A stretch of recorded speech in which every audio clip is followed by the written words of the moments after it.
What is up, guys? Welcome to another video. Dad Kiki Guy here, and today I'll be talking about how to start collecting Pokemon cards.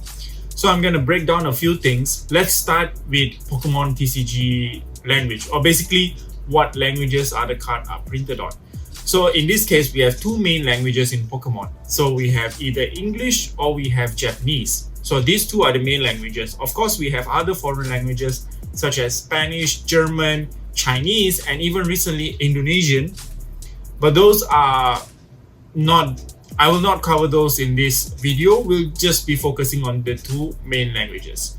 So if you were to start collecting Pokemon cards, you'll have to look at what do you prefer more. For Japanese language Pokemon cards, they have more promo, better print quality, and things like that. But for English cards, they tend to hold a better long-term monetary value if you're into that kind of stuff. And it has a more global appeal due to the language itself, English. Of course, everyone reads English, and it has a more global appeal. Now, an example of the more recent Japanese promo that is quite popular is the Kanazawa Pikachu. So it was printed and released in commemoration of the recently opened Pokemon Center in Kanazawa. So that is one promo that is being chased after. Plus, it's a Pikachu, so it's always a good card to have. Any Pikachu card, any Charizard card. Now, moving on from the languages, you have to choose what kind of Pokemon you want to go. So when you started collecting Pokemon cards, it's easy to get overwhelmed of all the different cards, all the different promos. What you have to do is actually set an aim, choose a Pokemon that you want, and focus on that. So for example, you want to collect Pikachu cards. There are a variety of Pikachu cards. You want to go for Japanese or you want to go English. Choose a language, choose a Pokemon, and then go in that direction. Of course, if you like a Pokemon and you don't want to limit yourself to the language, go ahead, feel free to do so. Just remember, Japanese, they have a more variety of promos. English, better long-term value if you're into that kind of stuff. So some of the Pokemon that is popular and tend to have more appeal are Pokemon such as Charizard.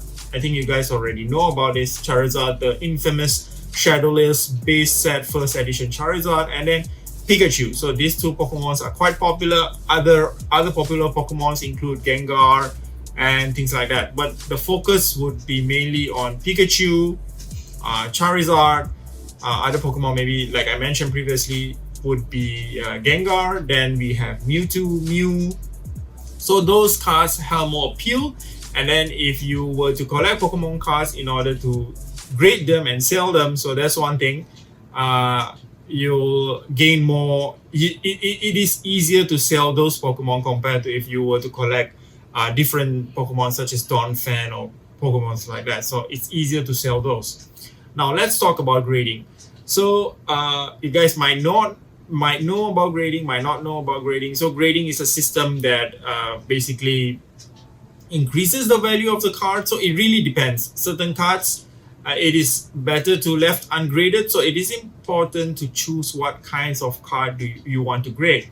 So it is not that every card you can grade it and then you hope to increase the value. Certain cards are more valuable in its raw form, but after grading it, let's say you got a 6, it is possible that the card's value will be lower than the ungraded one. So it is a possibility. But if you score a 10, it is easily a huge return in profit if you would like to go in that direction, grading.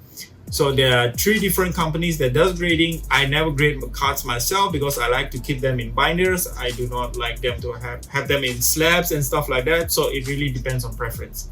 So there are 3 companies that does grading currently. So that's PSA, and then there's BGS, the infamous BGS Black Label, and then there is the CGC, which is the most recent one that got into Pokemon. I think last year. Is it 2019? I'm not sure. Somewhere between that time. So these 3 are your options if you want to go towards grading. So grading in essence is kind of like a process that verifies your card, says, hey, this card is in great condition, maybe a 9 or a 10.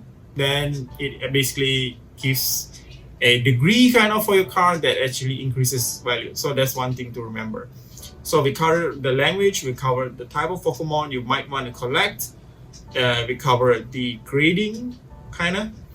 And then the final type of thing that you can go is actually collecting modern cards or cards from the WotC era. Certain people like to collect cards that are from the WotC era, which was printed up to 2001 or 2002. Correct me if I'm wrong, but I think around those years. So WotC stopped printing and then it passed the license back to Nintendo, which actually handles the printing currently.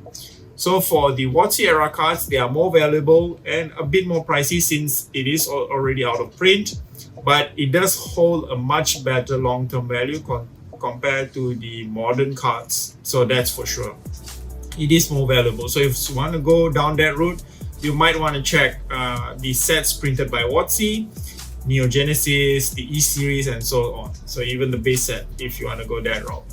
So guys, just remember, it is easily to get overwhelmed during collecting Pokemon cards. Just remember, choose the type of language you want, choose your Pokemon. If you want to go multiple Pokemon, it's up to you, but really focus on what you guys want. So once again, language, Japanese or English, up to you. And then the type of Pokemon, the type of promo, more promo is in Japanese. English, more appeal, more global appeal. And then the type of Pokemon, Pikachu, Charizard, the main ones. And then you have the others one like Mew, Mewtwo, Gengar, like I said. And then the other one is the era where the card was printed, WotC, post-WotC or pre-WotC. There's no pre-WotC, there's only WotC, and then the modern Pokemon cards.